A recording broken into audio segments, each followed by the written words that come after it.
I get it. You want to build diagonally, and whenever you follow along with a tutorial, everything works out fine.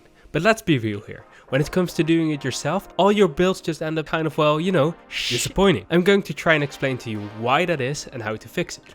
Keep in mind, this is absolutely not a step-by-step tutorial. So, let's get started. The first thing you need to understand is what happens when you rotate a building by 45 degrees or less in any pixel or cube based system. This is a 7x7 square, making the inside walls 5x5, giving it a surface area of 25 blocks. So, what do you think would happen when we rotate this 45 degrees in Minecraft?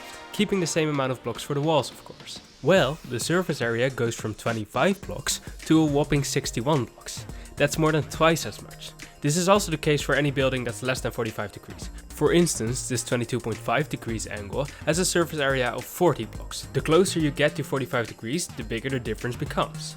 The reason for this is math. Yes, you need math for this. I'll try and keep it simple. You might remember the Pythagoras theorem. You know the calculation where the two shortest sides of a triangle can be used to calculate the longer side. Well, this can be applied to this situation. When you measure them from their center point, the one on the right is actually closer to 10 blocks in length. This is what causes a massive difference in surface area. At this point, you might be saying to yourself, why should I care? Well, because roofs. Let me show you. These three buildings are technically the same, except for their angle. Yet the diagonal buildings are still quite different compared to the original.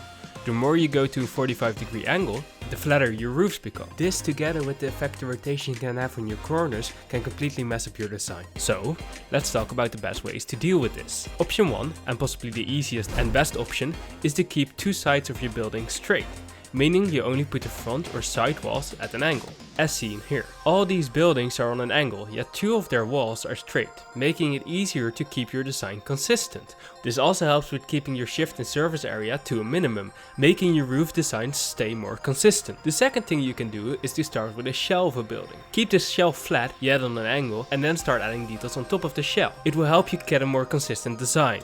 Don't do what I did here, where you have an existing design that you try and force into an angle as accurately as possible.